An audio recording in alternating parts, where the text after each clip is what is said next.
the feeling of it, it's hard to explain because it's a combination of feelings. It's and it honestly kind of depends. I mean, there's just so many different variables on what perhaps was said or who it's coming from or where you're even at emotionally. But it's like a disappointment. It's it's not a fear, but like a sadness. It's a hurt. It's an anger. You know what I mean? It's all at the same time because it's we all like to be liked. We all want to be accepted. We all want people to love us, and that's just natural, right? Why would you want people to not like you? That's ridiculous. But to realize you don't have to like me if we don't get along because maybe I'm just not your personality or whatever, or my views are different, and that's all fine. But just straight up, I'm walking down the street, and because I look different, what you're going to choose to not like me for? Like that's I can't change that. I legitimately cannot change that. So it's a deeper rooted pain, but I also think it's something that when you're in that experience and there's a history of this, you also kind of feel like generations of pain. You know, you feel like I didn't experience slavery. I didn't experience the Jim Crow South. I didn't experience the Civil War. I didn't experience these things, even the civil rights movement in the 60s. But what I'm experiencing today is kind of showing us that there's actually not a whole lot different in a lot of like the beliefs, at least foundational beliefs that are surrounding systemic racism and kind of just treatment of people of color in a lot of societies. So that being said, there's like a historical pain almost where it's like, my dad went through this, my grandparents went through this, my family of this many years have gone through this, and there's almost like an inherent knowledge of that too in these situations, which is also creates more hurt because you're realizing that things haven't gotten better. Right. Right. And the reason I ask, I think, is the realization, when you hear it that way, when someone I'm getting to, and obviously I'm a very solution-based individual, and I'm right behind you, pushing with you, to make change and improve the state of where we're at today. And obviously we know there is room for improvement. But yeah, the reason I ask is just the detriment that can have, and how small of a stimulus that is for that person. Like he said, 5 or 6 sentences, but when you can stop and realize the impact that those 5 or 6 sentences are having on someone and how heavily weighted those are, that realization, I think, is important to stop someone in their tracks and say, like, and to me, it comes back to the situation of using slurs, homosexual slurs in sport, that people think, oh, well, it doesn't mean anything, or it was just this little thing that I said.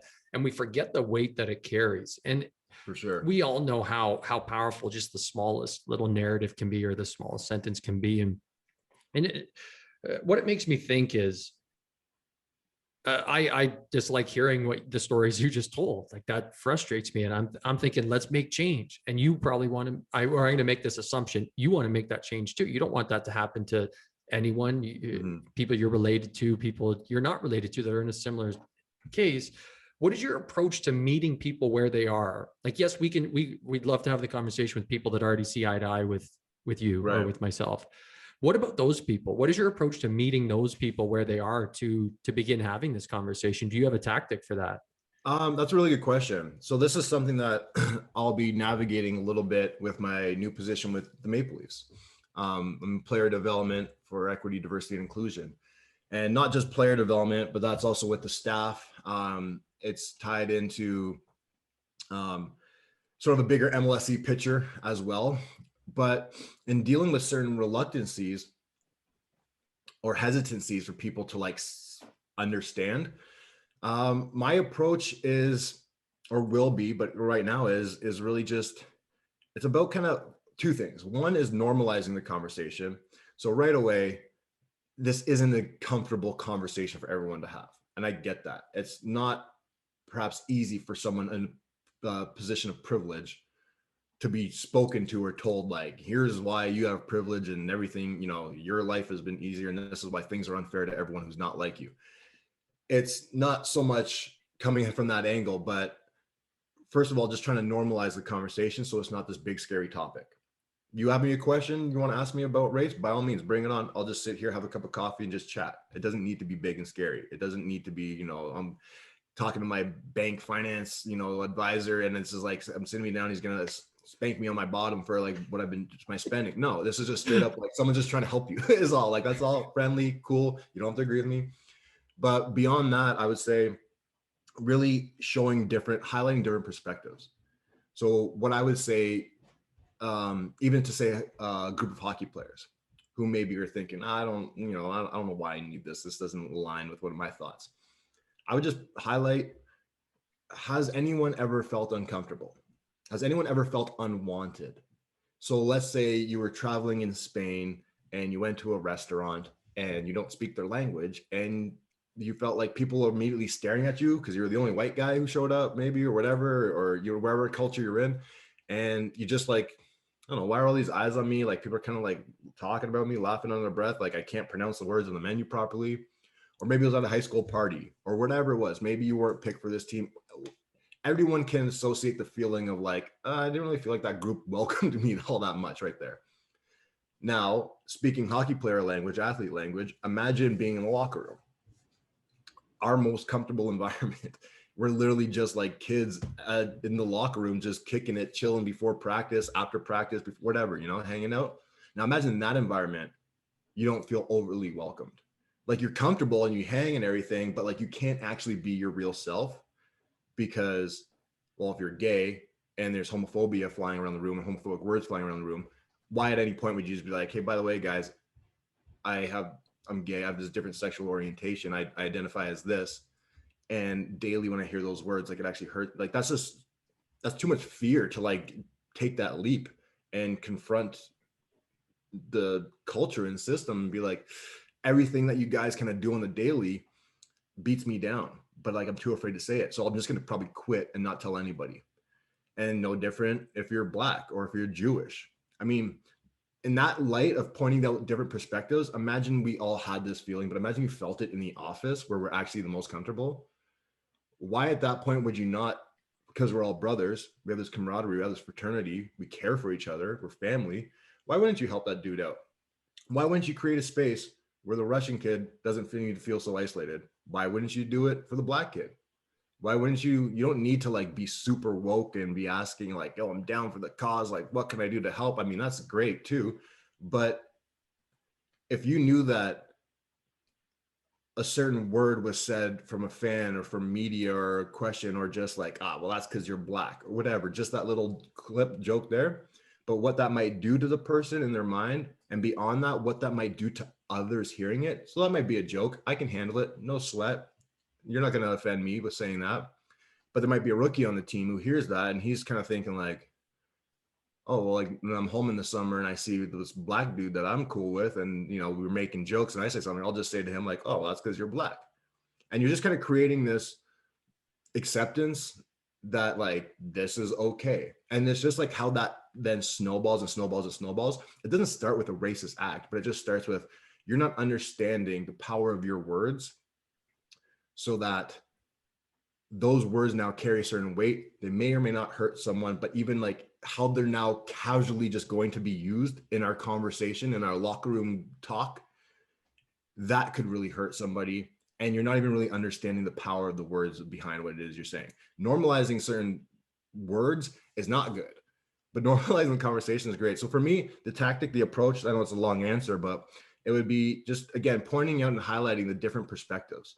If you can understand what I'm saying with this feeling of not feeling welcomed or accepted to the party, imagine what the Black teammate is feeling in our locker room. And now that you know that, would you not try to do something to like welcome him in a bit more, thinking like, damn, I didn't know that this dude who's got a smile on his face every day feels like he can't be himself around us. Let's make this guy feel a bit better. That's so powerful. That's fantastic. To me, it seems like going back to the opportunity to challenge that person head on. And I don't want to use the old school saying of taking the high road. It's taking a more efficient, calculated, realistic approach and sustainable approach of let's actually allow these people to resonate with what's going on and feel a little bit of what you're feeling. And I think the examples you gave were, I know not exactly how you feel, but I know that example of sitting in a restaurant in Italy and I'm Italian And I felt I'm trying to order food and I have no idea what's going on. So I'm not Okay. saying I can resonate with you, but I can resonate with that example But big exactly, time.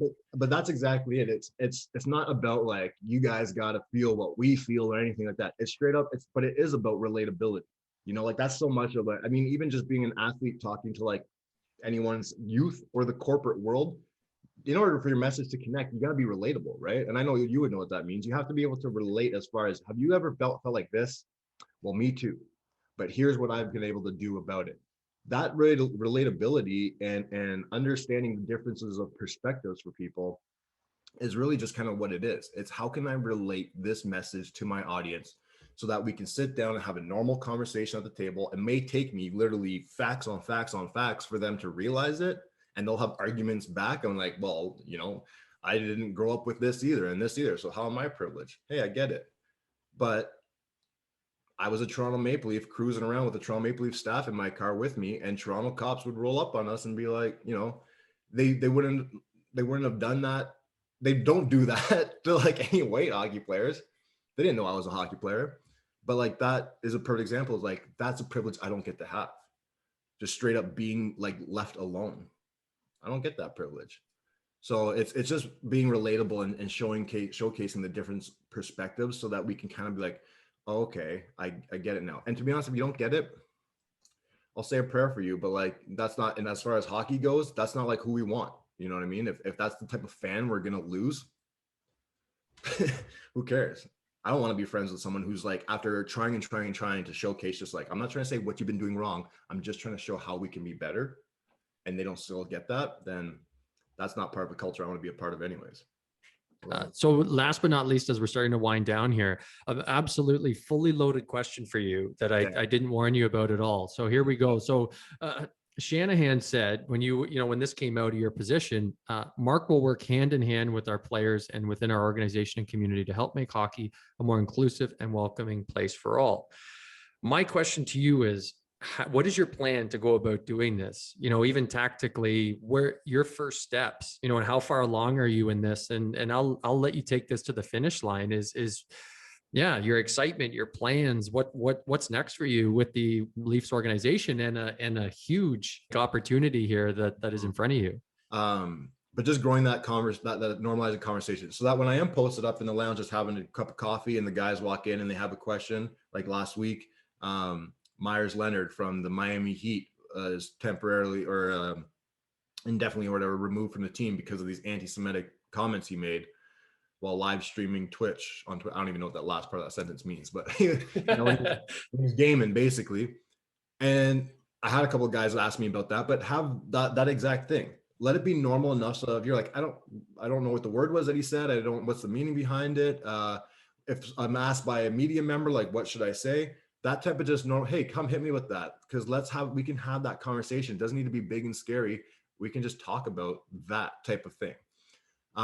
So having the group as a whole, as a team, understand this new education and just fill them without blasting them, but like filling their appetite so that they can digest it, what growth should be looking like and inclusion should be looking like in the locker room so that we provide for our fans, for everyone, a more welcoming environment. Same thing goes with the staff. And then in the community, trying to reach as many new minority communities and demographics throughout the GTA to, again, allow hockey to kind of like hit their palate too. When a new Asian family walks into a minor league hockey arena, there's nothing that really says welcome Asian family.